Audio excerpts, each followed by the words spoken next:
A War of 1812 fort in the Ontario countryside sounds like a history documentary. But when the spirit box starts naming your investigator's private farm that you never mentioned on camera, history lessons end and survival instincts kick in. So, what happened?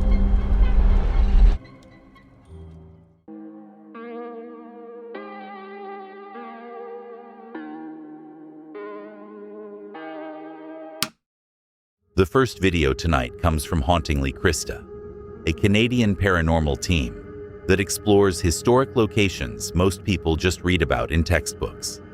They've got rare after-dark access to Fort Willow, a military supply depot with enough dark folklore to fill several documentaries. Spending the night at a place with this kind of military history sounds like a questionable life choice. But here we are. It's February 20th. 2026, Fort Willow Conservation Area, Barrie, Ontario. Long before it became a peaceful conservation area with walking trails and tall grass swaying in the wind, Fort Willow was an important military supply depot during the War of 1812. Soldiers moved through here carrying food, weapons, and messages. Canoes once traveled nearby waterways. Fur traders and First Nations peoples used this route for trade long before the British even arrived. It was a lifeline, a critical link connecting Lake Simcoe to Georgian Bay. But life here wasn't easy. The land was rugged, winters were harsh, and tensions were high during wartime. Soldiers stationed here were isolated, far from home, living under strict military discipline. And that's where the darker stories begin. Local legend tells of a British officer who left the fort on a hunting trip and never came back. No body was ever officially recovered. No clear explanation was given. Some say he became lost in the dense forest. Others believe something far more unsettling happened beneath these trees. Another story speaks of a soldier accused of desertion, in an era when punishment was swift. The first spirit box session begins near the tree line. The device crackles to life with voices in distinct British accents, references to the King's Men and the 30th filtering through the static. Then, a warning. One of the women should leave. A sharp, loud creaking erupts right beside the team, close enough to freeze everyone mid-sentence. Recording. This better be recording. That's recording. I can see the recording light. This is recording, thank God. Okay. Thank God. We got two angles. I wonder if this just... My camera's never died like that. No, it's full battery. I only got the first 8 minutes and it shut off. That's never... Hang us to death. Something like Hang that. us to death?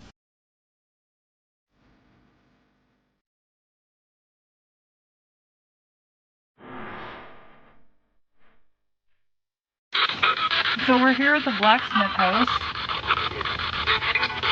I heard I'm scared again. What are you afraid of? Scared? Yeah. Yeah? But why? They move toward the reconstructed blacksmith area. Immediately after the box produces some grim references to the fort's past, one of the primary cameras cuts off and shuts down completely, despite a fully charged battery. What the hell was that? Whoa! Turn that off. Turn it off. It sounds like gunshots. It wasn't the train starting up. No, Those the are time it's three big bags. So either there's someone shooting an actual gun, but that was loud. Again, that's a gun. That's a gun. No way. You said that people hear gunshots here. Residuals. That's crazy. Oh. It's heavy. It's making like... It's not a train, that's for sure. No. The only other thing I'm thinking is fireworks, but No, that wouldn't. it would be more consistent. We'd like, see it too. true. Yeah, it's close enough that we would totally see it. There's nothing out here. That's crazy. Literally, we're in the middle of nowhere. That's a dog. Dog. There is a stray dog here, by the way. Yeah. But that's... Deeper into the fort grounds, The communication sharpens. The spirit box delivers a chilling warning. We need protection from him. Immediately followed by a disembodied command aimed at the team. Go back. We're dead. Guy, and then they said speak of the devil, so maybe the main guy came. And now he's telling us to leave. Maybe. Would you like us to move on to another? It just said Rhonda Farm. It's a Back to back. Rhonda Farm. Farm. Get out of here. What? Why would you say that? Were you listening to our conversation from earlier? Rhonda? Yeah, you were just talking about the farm. Let them leave. I'm floored. Well, you're gonna let us leave. We're not gonna get stuck here. Stay. Hello. Nope.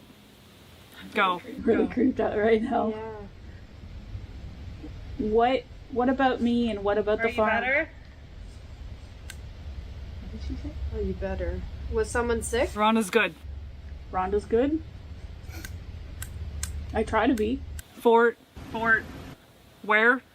Is there something about the fort that The team removes their gear and compares notes. Those under blindfolds had independently repeated the exact same words at the exact same moments, most notably Rhonda's farm. Physically shaken, cold, dealing with disorienting hotspots and swaying sensations, they take the warning and wrap up. The battery died when they needed it most. The camera shut down. And somehow the box knew details they never said out loud. Coincidence? Probably.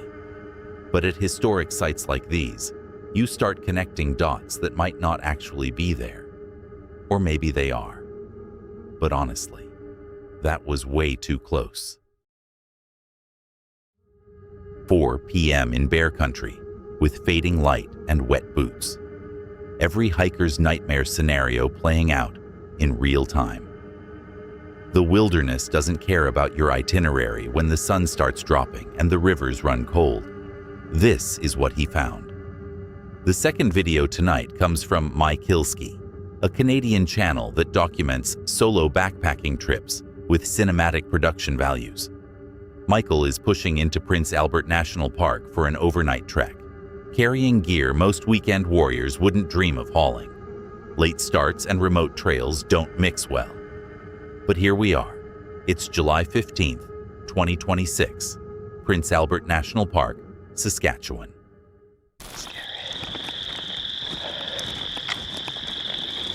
First few kilometers in, and from what I noticed, there are a lot of animal feces on the trail itself, and big ones at that. So it's kind of like worrisome, but we are prepared. We know what to do if we have an encounter, but we are hoping that there will be none. So yeah, I'm just gonna walk straight through. I'm running out of time here. It's almost 7 and the sun is going down.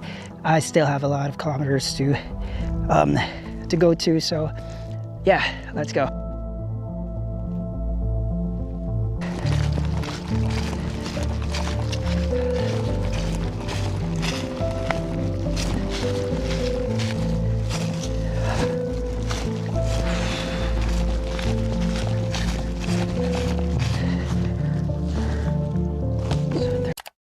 The trail dead ends at a deep, freezing river.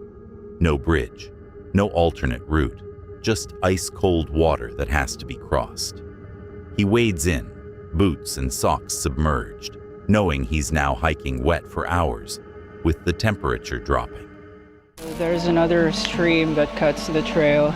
You know, I'm trying to find shallow areas. I'm trying to cross without, getting wet or taking my shoes off again. You know what? This is an open area. I was thinking maybe just stay the night here. I don't know. Maybe not. I have no idea. Let's go. Yeah, I tried. Halfway through the stream, everything's on my legs. I'm thinking of stopping here. And inside the dark tent, organizing gear when sudden movement catches his peripheral vision. He jumps hard before realizing it's his own shadow, thrown by the light source. The mind does that when you're isolated and running on empty. 11:30 in the evening. 1 hour since my last check-in. I think it's going to be a long night tonight. I'm so scared right now, like super scared. I attempted to sleep, but I can't. Maybe it's just my imagination, but right now I'm hearing all kinds of animal sounds. I'm super scared right now. I can't wait to see the morning light. Yeah, I'll try to sleep this off and hopefully I'll see you guys tomorrow. Holy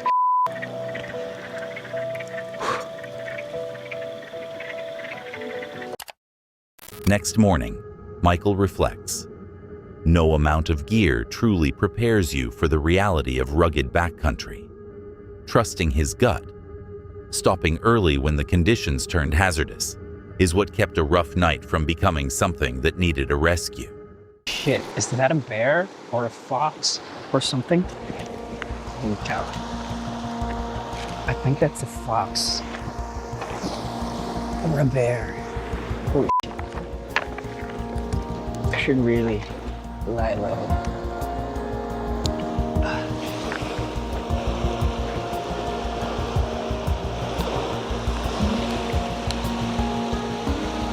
I think that's a fox or something.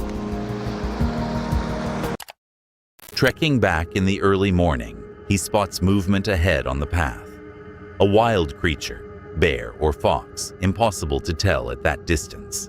He freezes, lowers his posture, prepares to move fast before anything locks onto his scent. The rivers crossed when they needed crossing. The camp made when it needed making. The wildlife spotted before it spotted him. In backcountry like this, split-second decisions are the whole difference between the experienced and the unlucky.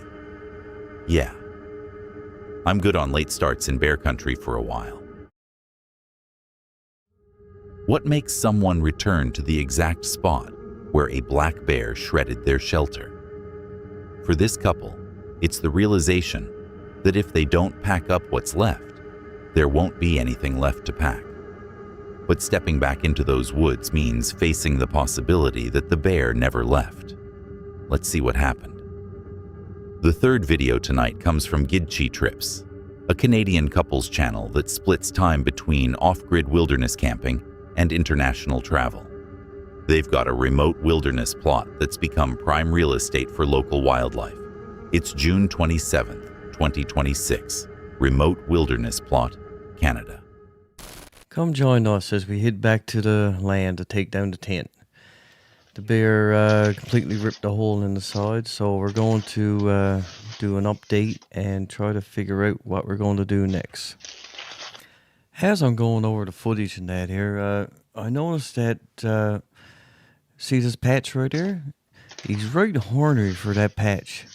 So we were talking about it, and maybe the glue from the back of the patch really attracted him. I'm not sure, but not saying that all the food smells about it. But it seemed like he was really excited about that patch. Because after he went in there, he hardly done anything, just relaxed a bit and left again. Because I do know that they really love the smell of plastic cans, like gas cans, diesel cans. I know he loves chewing on that. But love to hear what your thoughts are on it.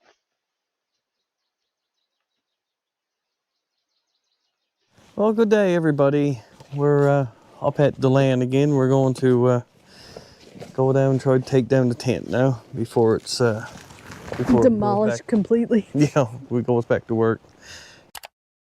Reviewing the prior footage shows the bear inside the tent, strangely fixated on one specific patch of fabric. The theory is that adhesive glue or a plastic scent drew it in. After chewing through that spot, the bear actually relaxed inside for a moment before ambling back into the forest. The sheer casualness of it is somehow worse than aggression would have been. Why is it bad? The loon sounds like he's in pain. What? Loon sounds like he's in pain. Yeah.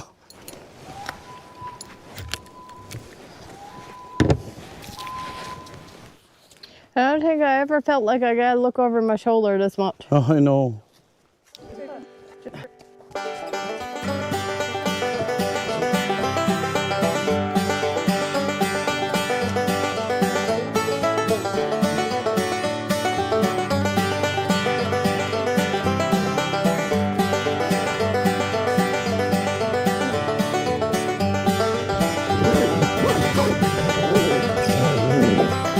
Pulling the zipper hurts. Oh, Jesus. Am I scaring you?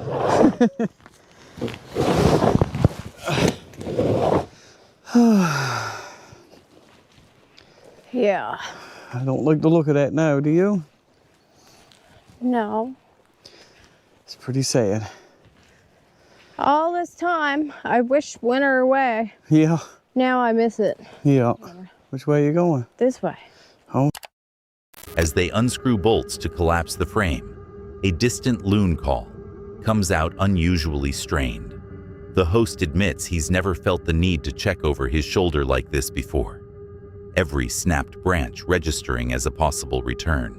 So, after mulling it over for last week or so, I think we decided what we're going to do is fix up that platform a little bit, brace it up a bit more, make it more solid, and build a little cabin on top of it.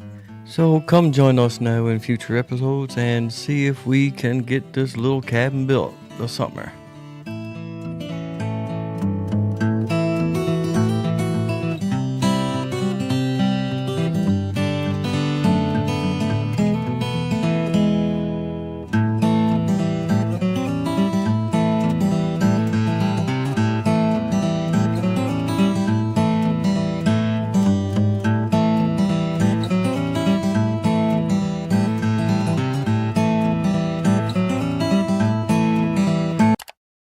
A week of turning it over leads to one decision.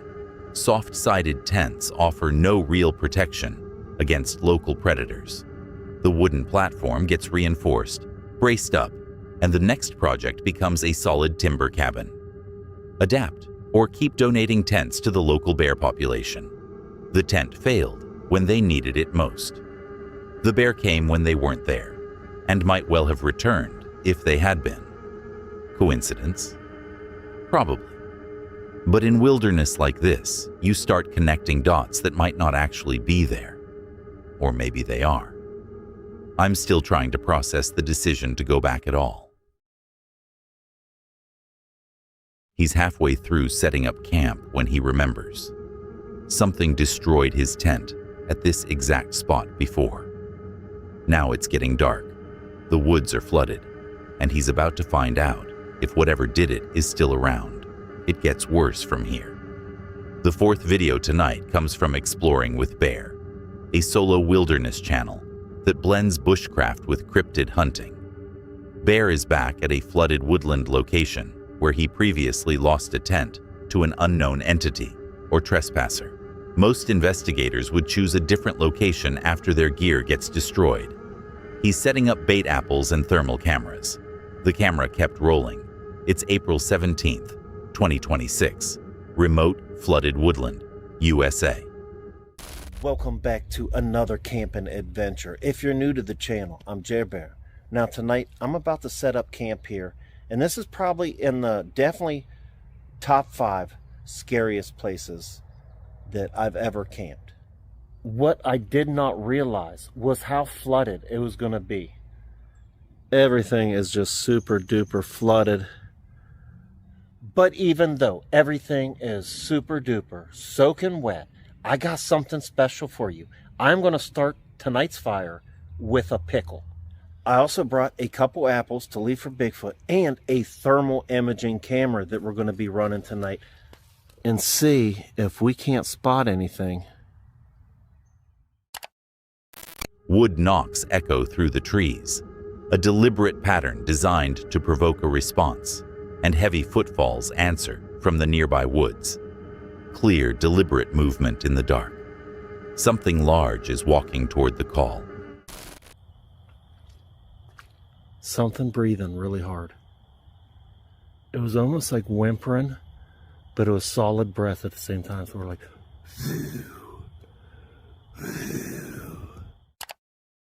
Then, heavy, close-range footsteps right outside the camp boundary. Multiple things moving in the dark. And the realization lands all at once. Panic surges. Bear abandons the setup mid-action and moves fast toward the vehicle. oh, what is that behind that tree? Watch.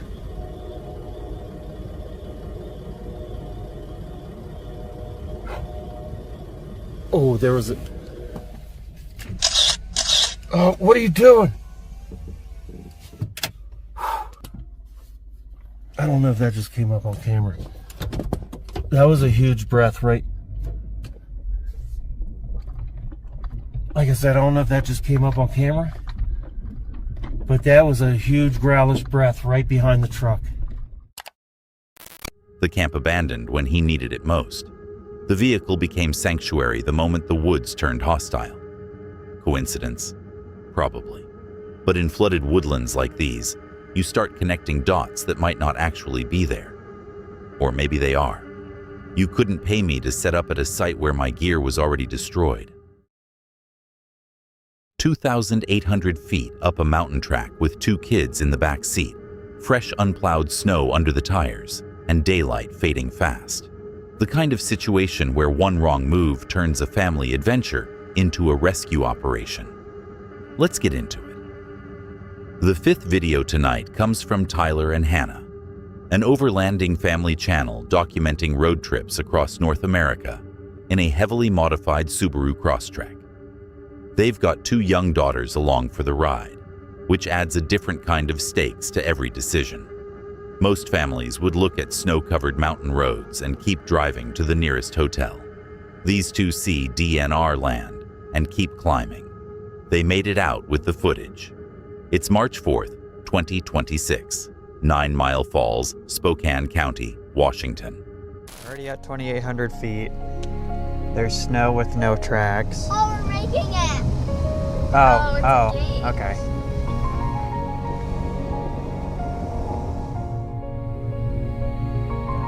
Alright, that's the patch of land, all those yellow roads in that square that we're trying to get to. Then, through the snowy woods, a massive wild moose standing right at the edge of the path. It holds its ground, staring down at the mud-covered vehicle from just feet away, close enough to see its breath clouding in the cold air. No way, Oh it's my eating. goodness, it's eating. It's eating the tree. Yeah, I guess so. Like some fresh cedar greenery. This is insane. We all smiled so hard. Then the moose turns, breaks into a fast gallop, and disappears deep into the snowy tree line. The family sits in silence, processing what just happened, the highlight of the trip. But the mountain isn't finished with them yet. We're definitely stuck right here. We're stuck right here is where we're stuck. Okay. Yeah. Stuck in Washington in more ways than one. Incredible wildlife luck followed immediately by a genuine hazard. The moose encounter is the standout memory. The escalating winter weather is what cuts the trip short. Stuck on a steep snowy grade with no traction to reach the campsite, Tyler and Hannah abort the route and work out a careful way back down to safety. Started as a wildlife highlight, ended as a survival calculation. 9 p.m. The temperature is dropping toward freezing. One man is hanging between 2 trees in a hammock. His power bank just died, and he's got 4 hours of darkness ahead with a phone battery that's draining fast. Most people are home watching TV. He's about to find out what total isolation really feels like. Here's the video. Video 6 tonight comes from Rob Outdoor, a UK channel following one guy's solo wild camping trips, squeezed in around a full-time office job. Rob drives straight from work as temperatures plummet toward sub-zero. Most people would take one look at frost forming on a nearby stream and turn the car around. Rob strings up a hammock instead and commits to his coldest night out yet. November 30th, 2024. Remote woodland, United Kingdom. Hello, hello, hello. Well, you want to see a grown man cry? Stick around. Because it's going to be a cold one tonight. 5 degrees already. And it's only up as 4. It's due to drop down to -2 through the night. I'll be honest, it's the coldest I've ever slept outside in. So I'm not too sure what to expect. But I've got a bit of gear tonight which hopefully should see me through. So yeah, let's crack on. So this will show you how cold it is here. So there's a little stream here, as you can probably hear. And we had snow last week. Well, yeah, last week. It's all gone most places. But there is still some here. Got snow.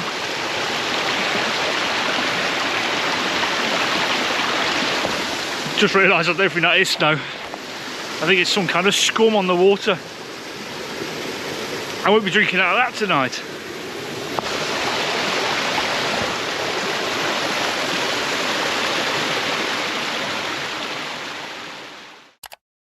Deep dark now. The main power bank dies, just gives up. No backup. Phone battery ticking down. 4 hours of dark still ahead. Nothing but freezing woods. No light. No way to call anyone. Right then. It's amazing. Ooh. It's amazing how quick you fall asleep when you've got no entertainment to keep you awake, like a TV or something to watch. So it's currently 9 o'clock and I just woke up. Only had half hour or so, I think. The cold turns hostile. 3 separate GoPro batteries crash from 98% to 0 in seconds. He's fumbling in the freezing gloom with gear that's actively quitting on him. The tech gives up right when he needs it most. Oh God. Right, it's now 1:30 in the afternoon. Same afternoon. And I'm back. This is what it looks like. But yeah, I'm back because I forgot my trail camera. I remember when I got to work, I left it strapped to the tree.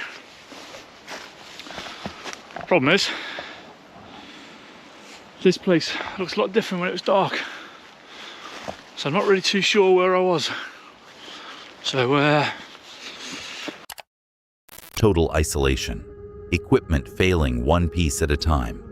The kind of darkness that presses against the tarp, like it's got weight. The power bank died right on cue. The cameras died right on cue. The forest transformed overnight into somewhere he didn't recognize. Probably nothing. Rob Outdoors out here, proving that a subscription to the Weather Channel would have saved him a world of pain. But out in sub-zero woods like these, you start connecting dots that might not be there. Or maybe they are. How do you even sleep after that? That's it for tonight. If you watched all the way to the end, you're either very brave or you made some questionable life choices. Either way, like and subscribe, hit the bell, and click one of the videos on screen. I'll be back soon with more reasons to stay indoors. See you then. And if you made it this far, there was a hidden word somewhere in tonight's video. Drop it in the comments if you caught it.